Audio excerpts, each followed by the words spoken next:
Hi and welcome back to my White Christmas tutorial series. There is going to be at least 25 paper crafting video tutorials, and now it's the time for day 2 project. This time it's going to be a diorama 3D card. It's a super multi-layered project that doubles as a mantelpiece or tabletop decoration. Another amazing feature is that it can be folded up and fitted into a 6x6 envelope, so it's totally mailable. Now let's get started and see how it's done step by step. To create the shape of the diorama, I'm going to use a die set by Spellbinders that is called Grand Dome 3D card. I've used the outline die to die cut 5 panels out of watercolor paper and 2 panels out of vellum. I have also used the side piece die with an insert to die cut 2 pieces with slits and 2 plain pieces. Now I'm going to work on the first panel. I'm placing the decorative insert on top of it and securing it with a tape, but instead of using the circle die that was included in the kit, I'm going to use the one that is a bit smaller. It measures exactly 3 inches in diameter. I'm also securing it with a tape, run it through the die cutting machine all together, and this is the shape that I should get. I'm taking out all the negative pieces and then I'm switching to the next panel. For this one, I'm only going to die cut a circle, but I'm using that insert just to place the circle die better. This panel is going to be the background, while the first one is going to go on top of it, like this. I have also die cut a circle frame. This one is from the set called STITCHWORK Circle Frames by Poppy Stamps. I'm using watercolor paper for all the die cut pieces. Now I'm trimming off the tabs from both panels. The next step is coloring the background panel. I'm using weathered wood distress ink, and that is the only ink that I'm going to use for this project. I'm applying it with a sponge applicator all over the panel, and then I'm also going to apply it onto the circle frame.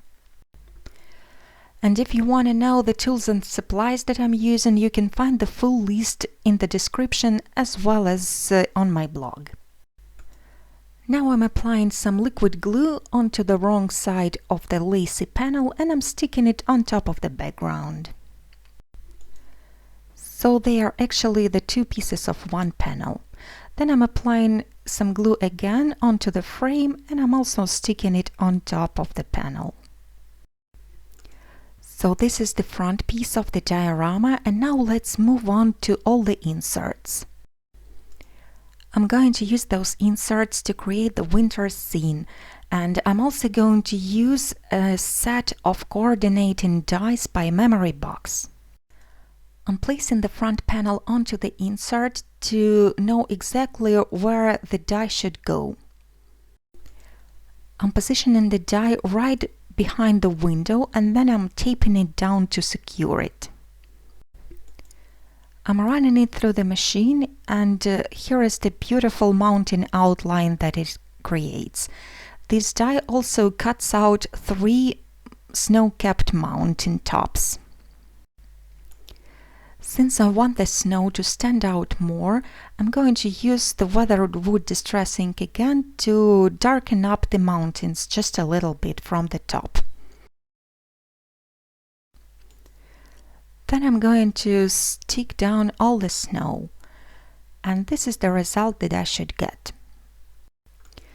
The liquid glue I'm using is Ranger Multimedia Matte, and I have added it into the needle applicator bottle.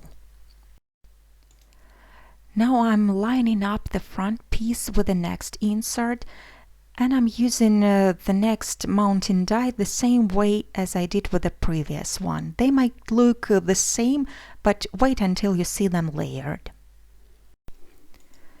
For the next panel, I'm using the die that is called Watching Deer Circle, and this is the scene that it creates.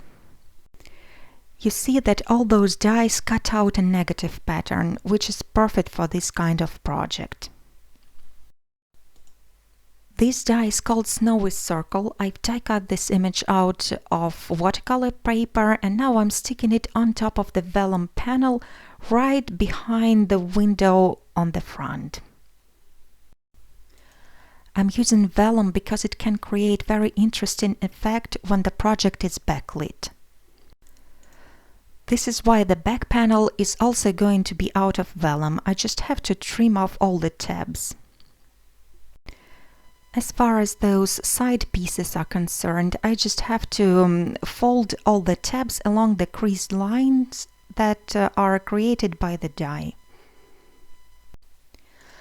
Then I have also applied 1/8 of an inch double-sided tape onto all of those tabs. Now let's start assembling the diorama. First I'm peeling off the liner from the tabs and I'm attaching the back panel onto the side pieces. The tabs should go on top of the vellum panel at the back side. This way you can hide all the adhesive. Attaching the inserts is quite easy. You just have to push those little tabs into the slits at the side of the box. At this point you can see that this panel is placed a little bit above the bottom, and what you have to do is to pull it down a little bit, and this way the tabs will be hooked to the sleeves. Next I'm going to attach the two panels with the mountings. The higher mountings will go first and the lower mountings the second. Again, I'm pushing the tabs into the slits and I'm pulling the panel down until it levels up with the bottom. When all the inserts are attached to one side, I go ahead and attach them all to the other side of the diorama exactly the same way.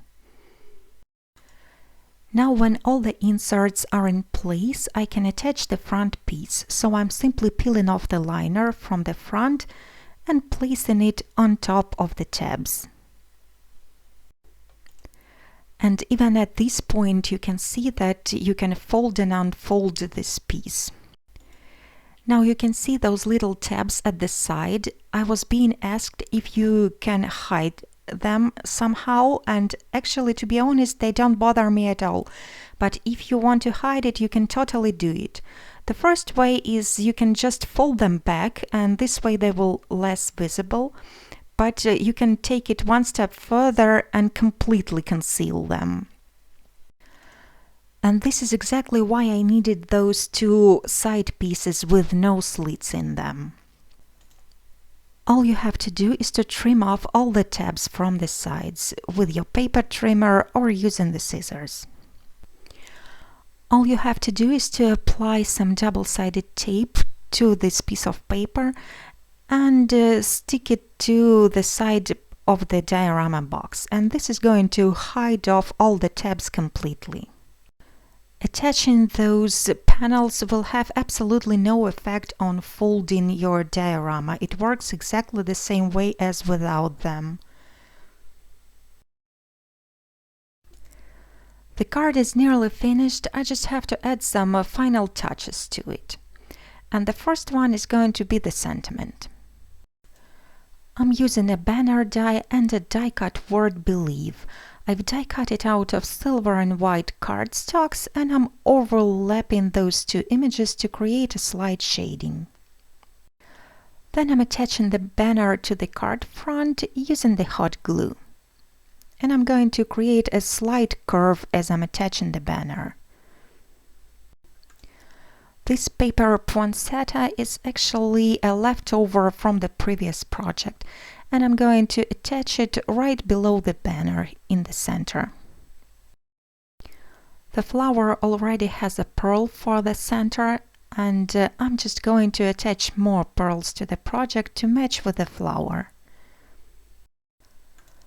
For attaching half pearls, I'm using Ranger Multimedia Matte Glue and my Crystal KATANA pickup tool. I have added some pearls to the swirls on the pattern, and then I have also decided to add the small half pearls all around the frame. I'm sticking one pearl on top of each small hole, and this way I don't have to measure anything. As a last touch, I'm going to add some shimmer with Wink of Stella clear glitter pen all over the deer layer. It's not going to make a huge difference, just add a very soft shimmer. And this is how the card fits inside the 6x6 envelope. I made this one myself with my envelope punch board by Via Memory Keepers. And this is how easy it is to take out and unfold. So this was the project for today. I really hope you enjoyed. At the end of this video you will also find the links to all Day 2 projects from the previous year's series. Thank you so much for watching, and I hope to see you again soon.